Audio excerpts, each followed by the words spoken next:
This is the Meridian MRI Safe IV pump. The idea of this pump is you will take this pump or use this pump down in MRI exclusively. This is not replacing your Alaris pumps. Your PICU currently has 2, enabling you to go up down to MRI with up to 4 critical drips. The pump and the pole are made out of non-ferrous metals and ceramics, making it completely safe to go inside zone 4 next to the magnet itself. Aesthetically, it does look like your Alaris pump. You have your central brain with your channels on the side, channel A on the right, channel B on the left. What you see is what you get. Unlike your Alaris pumps, they never exchange, add, remove. So A is always going to be on the right, B is always going to be on the left. There is a remote control that is located down in MRI. It has the same exact face as this IV pump. That is not MRI safe.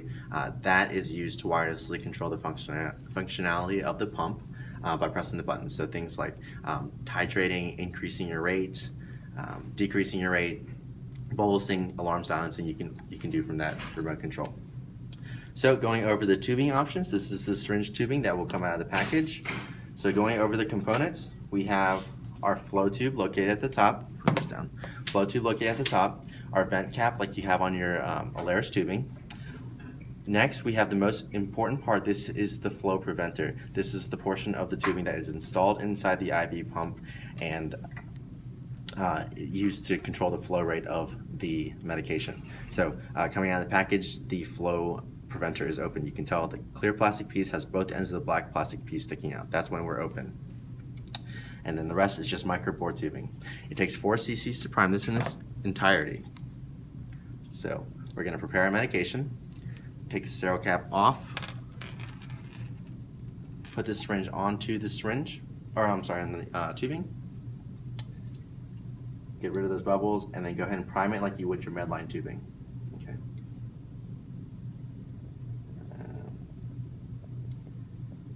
All right. Once we reach the bottom, the next step is to clamp it off. This is a 2-step process, very, very important. So we're gonna first begin by pushing on the flat black end. We're halfway closed, okay? The next step is to pull on that opposite end. If you can tell, you get a little bit more than that flush point. See that? That's whenever we're completely clamped. Now, this is what you wanna do before even operating, touching, or let alone looking at this pump. All right, so the medication is now ready. The next step is to turn on the IV pump itself. That's this purple letter I at the bottom left. I'll give it a second to turn on.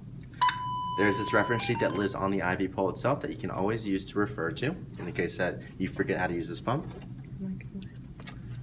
So don't be tempted to press any buttons when you first turn on the pump. The next step after turning it on is to install the IV tube set. And to do that, we're going to push down on the purple button, lift up on the silver door latch. Very different from the Alaris. So we're going to first start off by installing the loading disc inside its designated slot. Next, locate the flow preventer. You're going to hold it by the clear plastic piece, feet facing outwards. Go ahead and install it in the IV pump until it clicks. At no point do you want to push this black clamp in. You want to let the door do the work. So, like I said, you're going to install it clamped off. You're going to leave it clamped off. Okay. To remove the tubing, there are purple feet underneath that inlet. You simply push down on the feet and pull up. That's how you remove the tubing. So we're going to go ahead and close that door. And once we close the door, at this point, we're going to open up that vent cap. And that's going to prevent any kind of inlet occlusions. I'm going to go ahead and install the IV tubing on the opposite side as well.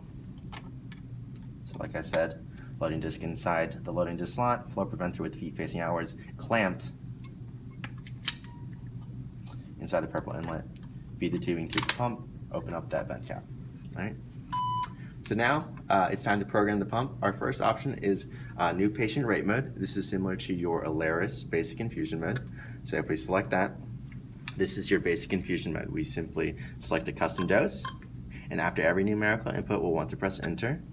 And then next it's asking me for a volume to be infused. Press enter. And at this point it says ready to start, blinking A. So we're gonna go ahead and press the A button. Green flashing light means that it's infusing. To pause the pump or put it in standby, we press the corresponding button, which is A in this case. Put it in standby, the green flashing light went away. We're in standby mode. Press the A button again to restart it. Green flashing light came back on. So we're infusing. To titrate that medication or to change the rate of the medication or fluid, we never want to stop the pump. So notice that it's currently infusing. We simply just highlight that rate, change it to your desired rate, and press enter. Okay. Moving on to the drug library, so we cancel out to our home screen. Say that we're setting up our medications with the intentions to run setting up the pump with intentions to run medications. Options 2 and 3 are your drug libraries. So new patient drug library side A is your second option. New patient drug library side B is your third option. So if we have, say, propofol set up on this side, we're going to go ahead and select new patient drug library side A. This brings up your drug library. Medications are listed one at a time at the top, and we're going to navigate through that medication list using the up and down arrow keys located at the bottom left of that IV pump. I'm going to borrow that sheet really quick. On the IV pole itself lives a physical copy of the drug library, so you can always use this drug library sheet as reference whenever you're programming the pump. Okay, so it comes with the drug name, your dosing values, concentrations, and even if the medication is bolusable on the right column. It comes equipped as well with your highs and your soft limits, and those are essentially Alaris' guardrails. So soft limits are going to be overridable, whereas hard limits are not. So moving on, we're just going to go ahead and locate our medication. We'll keep propofol. We're going to run down the list and fill out everything that it's asking to fill out. Now, it does have a default dose of 6 megs per kilo per hour. We can change that if we'd like. Simply highlight the dose, change it to your desired dose, and press enter. Concentration never changes. That's per pharmacy. Next, it's asking for my weight. Weight's always in kilos. Press enter. And then lastly, it's asking me for a volume to be infused. And then once we press enter for that, there's a flashing box to the bottom right. It says push to start A. Just like with the basic infusion mode, we're going to press that, and the green flashing light will start blinking. Face of the screen tells you everything you need to know, from the channel that we're using to the dose, rate, volume to be infused, the time left, and the volume already infused. And at this point, you can bolus. To set up a medication on the opposite side, we're going to go ahead and press that menu button. Upon pressing the menu button, brings us the option to select dose rate calculation B. When we press that, this brings us to the same exact drug library that we saw when we were programming on side A. So we're going to go ahead and navigate using the up and down arrow keys. Once you find your medication, you fill out everything that it's asking you to fill out. So it's got the default dose of 1 mic per kilo per hour. I'm going to go ahead and keep that. Concentration never changes, like I said. The weight is carried over, and the only thing that I need to fill out is the volume to be infused. And upon entering a volume to be infused and pressing enter, you get the same exact notification, but this time it says push to start B. Green flashing light means that it's infusing. The screen splits in half. It tells you that I'm running my propofol at this dose on channel A, and it is the bottom of the screen. It tells me I'm running my dex at this dose on that channel.